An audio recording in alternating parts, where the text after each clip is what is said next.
G'day YouTube, my name's Lance and welcome to Bundy Bear's Shed. Well, the weather report. It's starting to heat up. Yeah, it's starting to get a bit warm in Bundy.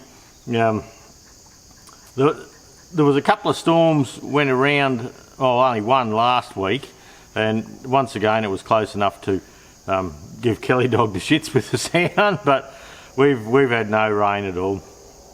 The temperature today, right across Australia, there's a heat wave coming across from West Australia, and I see Greg Chester in Perth yesterday working in his shed at 42 or 44 degrees, something like that, and I mean that's coming across to us. Still dusty. I've still got my asthma, that's all right. Shouldn't peg out just this week anyway. I'm just too busy. And, but yeah, look, today yesterday I went up at lunchtime up into the pool room to have a look, and they reckon it was going to be 34 degrees, but yeah, look, we had a little bit over that, around 36 degrees C yesterday. Today they reckon Kangaroo just west of us should hit the 40 mark, and they're expecting high 30s once again for us, so I'm sort of up here early trying to get a little bit done, and yeah, if you get a little bit done early in the day, well, it's not so bad. On those hot hours in the middle, well, you can sit with Kelly Dog and look out the door and do other things, but looks like we've got a little bit of breeze happening. I don't know if you can, my whiskers aren't blowing, and but look, there's a little bit of a breeze. Yeah, you can just see the microphone fuzzing out a little bit, and I'm over in the doorway here because when I started the video, well, I was over near the back door and there was a little bit of breeze coming in the back and it was blowing out, so I've come over to the front door here now and we have a little bit of breeze coming in the front door, so look, that's nice. Where the river bends over from us here, the wind seems to come up the river and come up through the front doors of Bundy Bear's shed here, which is a great thing. Even on the hottest of days we have a breeze, even though it's a little bit warm, but you go up to the house and the breeze up the house, it's bloody hot, just a hot dry breeze, but it seems to cool a bit by the time it gets up the back here. So myself and Kelly Dog have been known to just have a bit of a sit in the doorway here for an hour and yeah, do jack shit for a little while, but we'll see how we go today, but it's going to be a cooker today, and so yeah, we'll get done what we can, and yeah, when through the heat of the day, early in the day, I'll probably try and get out and sand a few panels and get a few things like that done, and through the heat I'll pull the pin. Pardon me. And through the week on Saturday we spent, I got the W30 carby finished and the videos went out last week, so that took a lot longer than expected, but yeah, look, hopefully, I think it's a good job. Hopefully it goes well for Josh. And I got a Farm All C carby finished for another fella, and he was fitting it yesterday, and I think he'll be up into the shop today to try and get a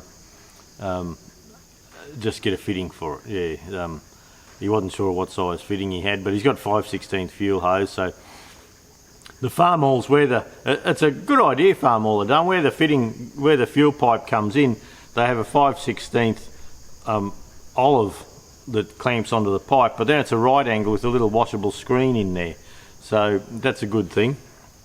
Yeah, at least you can pull it out and clean it, but yeah, like on the 28G carbies, but they had a little screen there too, but look, I haven't seen a screen on a 28G in some time now. On the Fergie 35s and the late TE20s, most people must have chucked them out. I don't know what they did with them, but there's not many screens left on those carbies, and I'm not really sure where to buy them at the moment, so not to worry, we'll see how we go. Saturday I had my mate Malteser over, and the deal is that he stripped 2 of the Chamberlain boxes. I was just showing him how to do it, and we have a 3rd box there for me to do. So and yeah, I want a video pulling that one apart, that's why it's not done just yet. I haven't had time, but So I've still got one Chamberlain box there to pull apart. Now this box is jumping out of reverse, so we'll get it up on the stand and pop it apart with the camera. Yeah, look, when time and wind and all that stuff allows, and we're actually just making, like I said before, just making a trekking tractor box out of it. And so we're leaving the PDO and that out, but by pulling them apart on Saturday morning, actually he was here all day Saturday, we buggered around with Chamberlains, and by doing that we've actually been able to get the parts order in for the bearings. The bearings that we need to replace are getting replaced, and it gives him a selection of a few gears. One gearbox we pulled apart, obviously been run out of oil, and the gears are pretty well black and crappy looking. But yeah, the other ones are okay. So this one here, this gearbox was quiet, but it did jump out of reverse, so we have to have a look at that. So yeah, we'll just see how it happens. I've got the nephews coming down next weekend to stay for a visit before Christmas, so and next Friday's our last day, Friday the 20th is our last day at the shop. And we don't go in over Christmas. Well, look, we do, we sell that much on website and eBay and things like that, that Jude and I go in every 2 or 3 days and do the posting and get parcels ready and do drop shipping and whatever we need to do just to keep the show on the road. And so the week, on the 20th of December is the Friday, and then on the Monday, Tuesday before Christmas Day, we can't get any parts shipped around the place. Like, the few of the couriers are going, but probably if you ordered something on Monday, you might be able to get it to us on Tuesday, and we've got to try and get it out. But we found in the past that opening on those 2 days, or those few days around Christmas and between Christmas and New Year, it's just bloody frustrating. People are still home in their sheds buying stuff and buying a water pump or something, and we can go, if we have it in stock, we can go and pack that and get it out to them, which we do a couple of times over the break. Yet if it's something out of the ordinary that we got to fly in or that we got to get couriered around by other means, well, it's just painful. And even Australia Post dropped the ball lately too. We're moving a lot of parts around, and the number of parts that are late at the moment, with Christmas and things like that, and we have tracking, and they've asked us to go to this new system, so we've gone to the new system. And once upon a time we had parts that we could just leave sit on the doorstep, and people would leave a message, and if we're not there, just leave it on the step or something like that. But what we're finding is we're sending parts, say, to West Australia. We had a bloke burr up recently. We sent a part to West Australia, and it got over there, but he'd gone on a week's holiday. So the postie went round a couple of times, and because we didn't actually ask Australia Post to leave a tag in his letterbox saying there was a parcel at the parcel post, he didn't know it was there. So he rang up, "Where's this bloody part? It's been so long." And we said, "Well, they've tried to deliver it. They must have left a thing in your mailbox." "No, bullshit, didn't get that."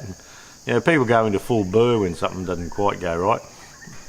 And anyway, it was down the post office for him to pick up, but he didn't think he should go, well, it was 2 kilometres or something into the post office to pick it up. He wanted another delivery.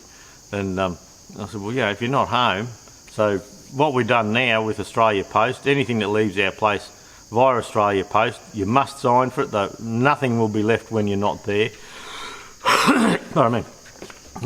Nothing gets left when you're not there. Everything has to have a signature, and every part, if they turn up to your place and you're not there, they have to leave a tag in your mailbox, because apparently the tag in the mailbox thing's a bit hit and miss, where we presume, well, that's what happens here at our place, and we presume that happened everywhere. But I suppose you get some Australian Post contractors that aren't as committed to the job as others, and they just think, oh, he wasn't home, and we've had some parts that actually went out, the person wasn't home, they took it back to the mail thing, didn't tell them, and we put a phone number on every parcel, and Didn't tell them, didn't ring them, nothing. It sat there for 7 days at the post office, so they sent it back to us. And we're thinking, what the bloody hell's going on here? And yeah, they decided that's what they were doing. Excuse me for a second. Right, back again. I just had to have a sneeze and a blow and a carry on. But yeah, so the whole show's a bit dodgy, I reckon. And we send a lot of parts out with IPEC through Bearco too, but we'll just have to see how it all goes. It's not as good as it could be, the whole Australia Post thing, and I believe it's the same worldwide.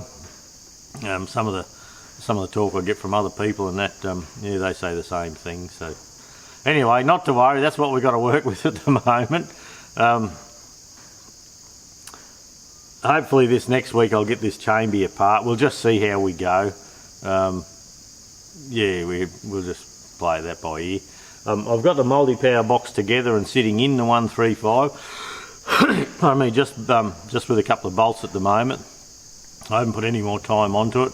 I just slid that on so I could have the stand for doing the Chamberlain boxes. So the 135 multi-power has had no more time spent on it. The 135 6-speed, I've been putting a lot of effort into that. Just bits and pieces, you know, the fuel tank someone had actually used the fuel tank without a vented cap, and it actually sucked the top of the tank in a little bit. So I fiddled around the other day and blew air in it, and I've blown it out again. So look, that's pretty good. The new radiator, I put a Bearco radiator in. The other radiator just, look, it had a repair in the front and it didn't look real good. And so I thought, well, bugger it, I don't want to muck around with all that. So it's got a new radiator in.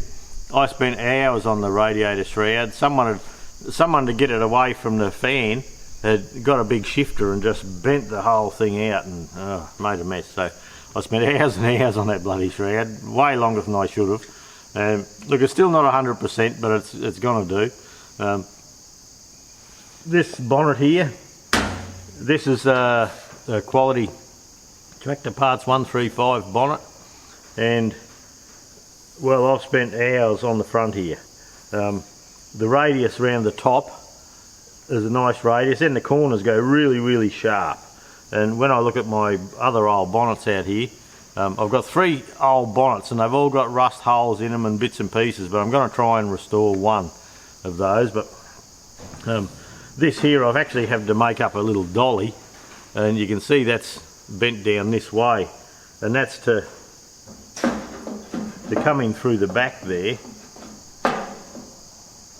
I think that's just a little bit wide yet. I need to radius this corner by the feel of it, and that's to come out, and you'll see the dark areas there.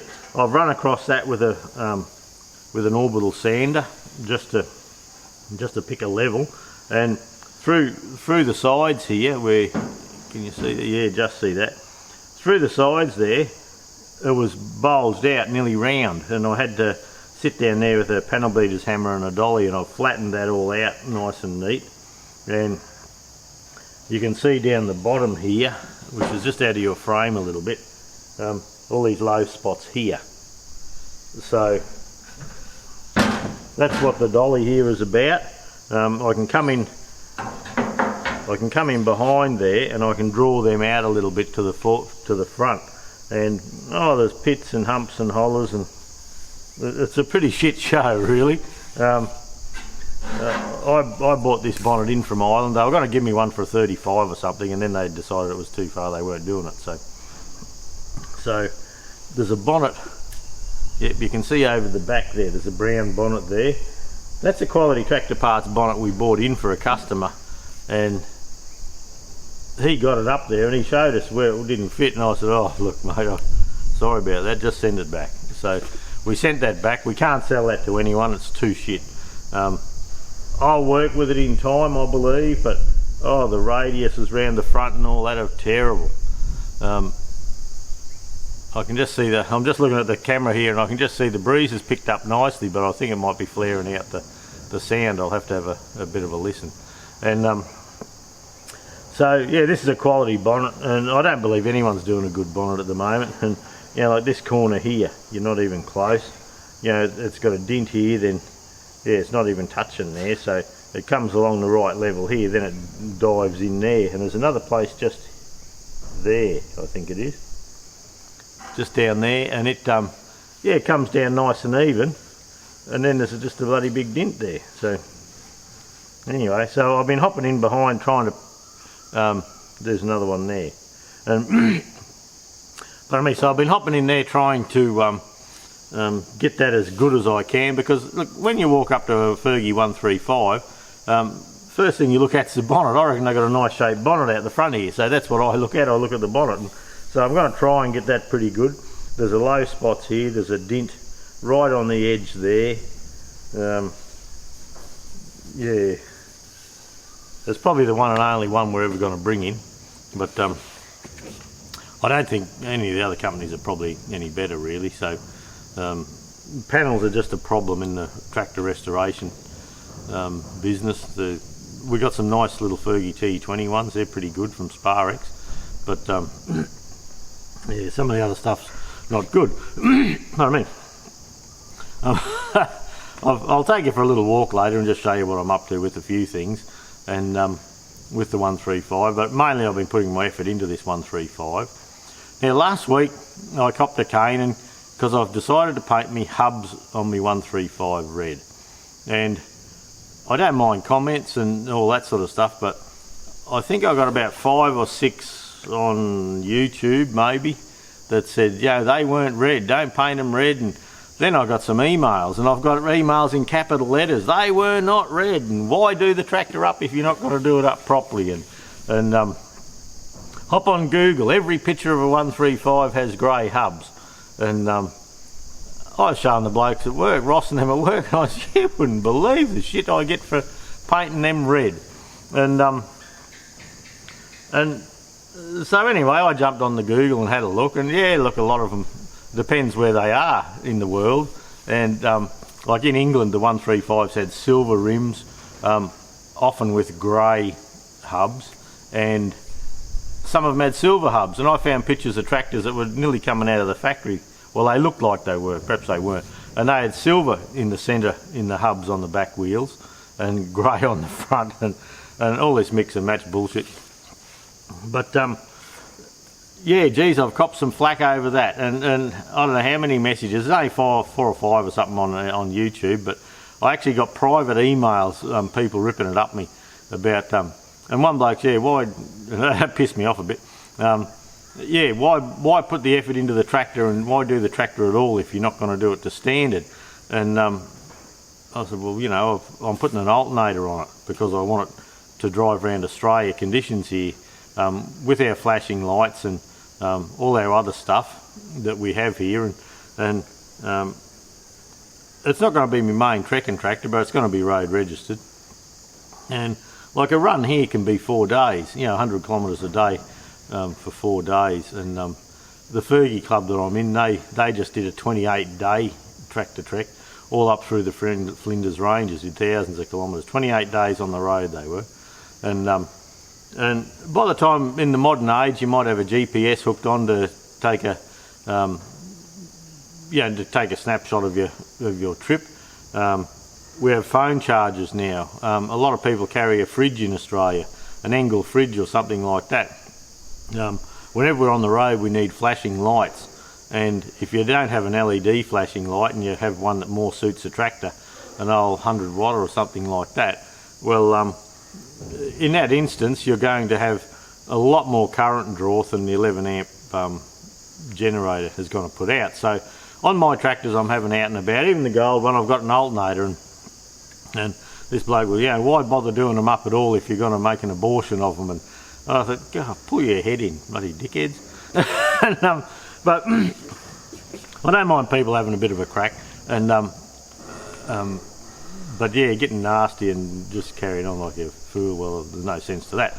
But and I have got an Australian brochure which I scanned the other day, and I'm going to put a couple of snapshots in somewhere in this stew, and it's an Australian brochure for a 165, an Australian 165 I have, and it's got red centres, and it's got a thing on the back cover of all the other models of the tractors, and it's got the 135 there with red centres, and all the 165s that they've got in the brochure, you know, ploughing and all that, all have red centres, and so I've decided to do mine like that. Now, to the people that say that they were grey ex-factory, and yeah, they were even in Australia, they reckon some of them were red on the outside, red on the hub, like silver rim, red centre, and then grey where the wheel nuts and the hubs are. And look, out of the factory, you're right, I believe you're correct there. I can see my microphone's wobbling around in the wind now, so I hope we're not washing out too much. But, and look, in all honesty, when the tractors came through the factory, and they got painted, they didn't have the wheels on, and Massey Ferguson wouldn't have dicked around painting hubs red or grey or any other bloody colour apart from the same colour as the tractor. So when they went through the paint, the starter motor got painted, the filters got painted, the fuel filters got painted, the generator got painted, everything got painted. Like, it just went down the assembly line and without the panels and that on it, and it just bloody, I don't know, I've never even looked to see if they were painted by hand or whether they just went through a mist or something like that. So I don't know. I know John Deere's have a powder coating thing, and they just run through this powder coating thing and away it goes, and negative positive charge sort of thing.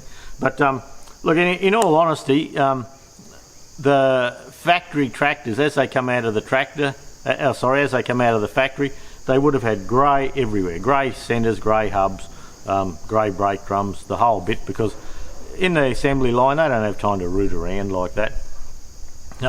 When they come to Australia, you'll notice a lot of the tractors in Australia have heavy cast centres, and we did a lot of our own wheel stuff out here, and the air cleaners weren't good enough that Massey Ferguson brought out. So in Australia we actually have new and different part numbers for the air cleaners to the rest of the world, and you know, we have safety elements in them, and we have different pre-cleaner setups and all that because of our finer dust and the heat and the dust out here versus the damper climates in the rest of the world. So the tractors did get changed a lot, and like I say, in this brochure the hubs and the brakes in the centres are red, so that's why I'm doing it like that.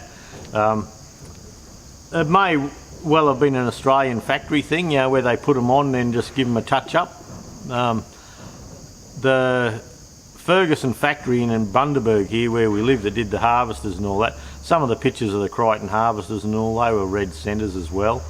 And it may well be that there's a truck going past, and may well be that it was done at a dealer level or the Australian assembly lines or something like that. But look, you're probably right, as it come out of the factory I don't think it was red, it would have been grey, but because I'm in Australia and I'm doing the tractor up as per an Australian brochure, that's why we're red, it's staying red. Yeah, it's just how it is. But yeah, anyone ripping it up someone else about how they choose to do their tractor up and, you know, not worth doing if you're going to fuck it up and all that, well, that's just bullshit. You need to pull your head in. I've been to shows where everyone has a different budget, everyone has a different level of skill. I've seen blokes that have turned up at shows with tractors that look beautifully painted until you get up near them and there's no dints taken out, there's no nothing. But you don't stand there and say, why didn't you straighten the bloody thing up? Oh, yeah, you don't do that, you have some manners. So, so yeah, so those that pinged me for that, kindly, I don't mind. There was a reason I did it like that, and it's with the Australian brochure, and so we'll just work it with that, eh? And it'll be finished sometime, we'll see. See how we go with all that. But look, that's about it for this week, I think. Not a great lot, well, I suppose not a great lot's happened. I've put out 3 carby videos, and I've done Chamberlain boxes and all sorts of other stuff, but I just haven't filmed an awful lot. I'm getting a few requests for to show how I paint tractors, and look, I'm a very good painter really. painting's one of the least. It's not high on my skill level, that's for sure. Pardon me. I bang along with it and I get things pretty good. And look, me tractors do look nice when they're done, but it takes me twice, 3 times as long as it should. And like this front end here, I'll probably spend another half a day on that, who knows, until I get it right. I'll try and get it hammer finished to the best of my ability. And yeah, look, we'll just go from there, I suppose. It's going to be as good as I know how to get it anyway, but the main tractor, I've got the radiator ready to go in, the fuel tank ready to go on. I've got to paint all the plumbing pipes because this tractor was in a fire one time and it didn't have the correct fuel filter housings on it, and it had hoses and all sorts of mismatched rubbish on it. And so the easy option for this tractor is put a double CAV filter head on it, and I'm going to have to plumb that up. And I've taken the manifold heater out, so there's no pipes to go there. The little reservoir up at the back of the tank won't be on it. That'll disappear. And so I've got a few little plumbing issues to sort. Some of them will just make hoses and some of them will bend pipes, and we'll just work with that and see how we go. But look, we'll go handheld. I'll take you for a little walk. And oh, actually, I just got to tell you about the bloody pump. Yeah, on the weekend I decided to do the pumping, so I thought, oh, I'll get another pump out of the dam. Started the pump up, off I went watering the trees, and well, that's it for water for this year for us. We've never ever run out of water with the dams, and yesterday I've actually got the pump just sitting over. Oh, can you, if I loosen this, you see a little firefighter pump there. This is a microphone just behind there, and the yeah, Jude comes up and says the pump's pouring water out, and what had happened, it started sucking dirt off the bottom, mud off the bottom, or silt, and it heated the pump up, and the little plastic plug down the bottom, it had buggered up and pissing water everywhere. So I went down to try and get the pump going, and yeah, I thought I had it going, then it wasn't, and look, it's just, the water was just too low, and so I've had to pull the pump out now and service it up and do a few things like that, which meant, because we used the foot valve on the pump to go from the top tank down to the toilets in the house, where I've taken the pump out, I've had to re-plumb the whole thing. And I was down there yesterday morning at 7 o'clock in a singlet. I was just thinking, oh yeah, I'll get this sorted out, and well, it was bloody 11 o'clock or so by the time I got that part of it done. And well, I got a nice case of sunburn, I tell you. Yeah, I'm a little bit cherry red, and yeah, I should have went and put a shirt on, but you know, you're getting a flap and away you go.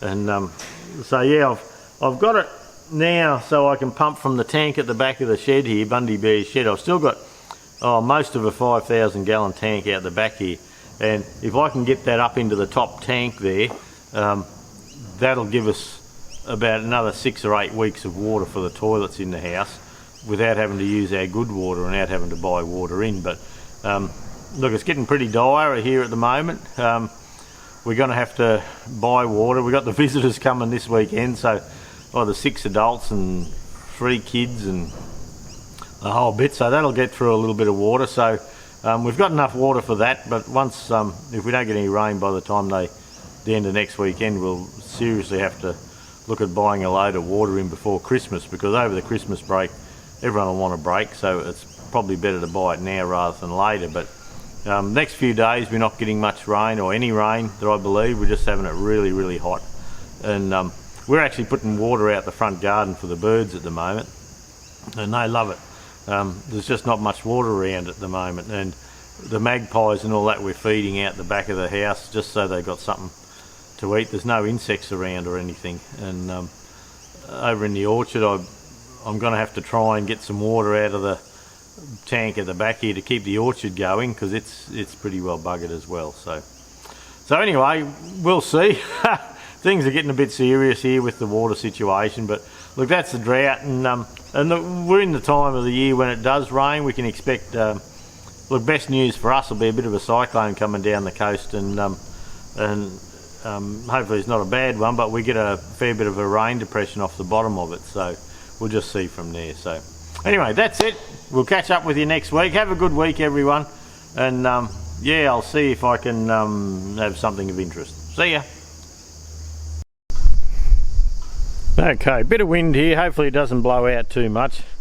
These are they're a new set of Bearco mudguards I've bought for this 135 6-speed. And look, they're pretty good guards. They're not exactly as standard because of the back here. This is a little bit narrower, like the standard guards come out about here. But look, these are pretty good. They're going to do for this tractor. This tractor had no mud guards at all when I bought it. That's just a bit of shadow. Yeah, that's where the sun's on it there. The dash panel I've got primed and I sanded last night before I went away, and look, it's not coming up too bad. Should be okay. Yeah, it's probably a little bit more, needs a little bit more work through there. Yeah, definitely needs a bit of better sand in through here. But yeah, that'll come good. We'll fix that up okay. Okay, now down the bottom here, that bloke, that's our roll frame. It's a Bearco EMF1 roll frame, and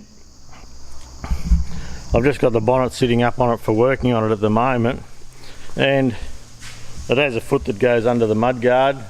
You can hear the breeze. There's a breeze rattling up the top there for me. But the law in Australia says with a roll bar, if your tractor is pre-1982, you don't have to have a roll bar. If your tractor is, if you buy and sell that tractor to another person, you must have a roll bar to buy and sell it. That's the law. And a few of the crooks around, they buy a tractor without it. Say, oh yeah, no, I don't need a roll bar, don't worry about it. Then they go to the workplace mob and say, look, I bought this tractor off Harry without a roll bar. And then he'd hurry up, so some arseholes around. But anyway, that's how it works.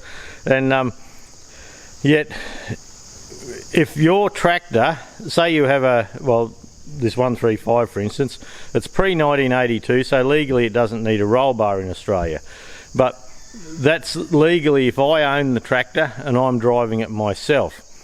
Now, if I lend that tractor to my neighbour to use, and it's pre-1982, it's my tractor, has no roll bar. If I lend that tractor to my neighbour or another person to drive, it must have a roll bar on it. So it's a bit dicky, eh? They don't explain it all that properly, but I've sat down with the workplace health and safety people and had a yarn about that.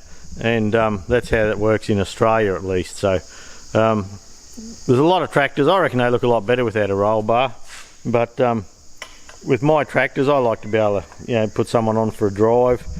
If you're out on the road and all that, I actually, even though I'm not that keen on the roll bars, as with the Gold tractor over here,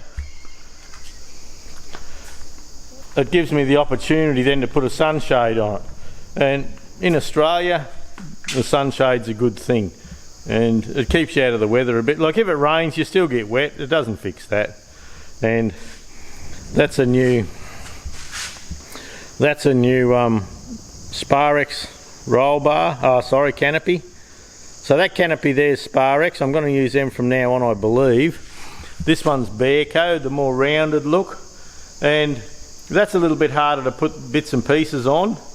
And the Sparex one round here's got nice flat surfaces if you want to bolt something across the top. So that's the way we'll go with that.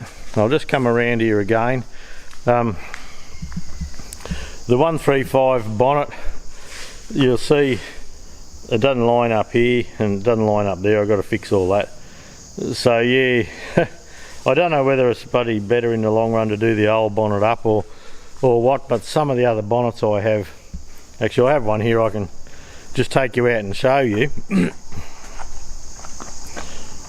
And like the front on this one's not too bad. It's got rust holes there, but the profile through here, it's got rust there. The profile there isn't too bad. It's got rust in through there. So That's one of the better ones I have. I'll just bring you across past where I'm working to. Now this is the one that come off the multi-power. That's not too bad apart from around the front here, and all along the top's buggered, all along the bottom's buggered, so the whole nose on that's toast. And now the original bonnet that came off the 135 6-speed, that's it there, and that's the best of the bad bunch. But look, we'll just see, it's got humps and hollers, and the lid doesn't close properly and all that on there. So right, so not a lot's happened here. I've got some coolant hoses on. You'll notice not the correct hose clamps, but these are good stainless steel screw, stainless steel everything. I've got the dash support panel in, and you can see the breeze blowing in the shed here at the moment. It's just lovely. Going to be a hot day later, so I'm not complaining about the breeze. I've got the fuel tank sitting nice and straight. That's pretty good. Not too worried about anything there. It's covered up by the bonnet anyway, and the radiator and the shroud. The shroud's not too bad. It's a bit dicky around here still, where they got the plies on it. I've buggered around with that for ages, and in the end I pulled the pin. I thought, well, yeah, look, I'd spent enough time on it. I've got one of the centres tidied up, ready to go. That's about it. And when I come around outside here, I've got the air cleaner brackets and the bits and pieces ready out there. They're all dry, so I've still got a lot to do yet. There's plenty of work. We've gone on to the Cat 2 lower link pins here, and this is a new weld on Cat 2 arm end, and you'll see that we have a gap here. So I'm going to machine up a washer that comes across here and holds this ball up against the inner shoulder, holds it up so the work's happening with the ball, not wearing on the pin. So yeah, just something I decided I'd do. I've got new studs for here. These ones will come out. I still haven't done the rubber yet, but it's getting there. I have busy weeks, but I'm still getting time to soldier on. I've put the new rubbers on there. I'm not going to paint the gear knobs. I've painted the gear knobs in the past, and the paint comes off after a while, so I'm happy with that. And look, red hubs. Woohoo! See yous.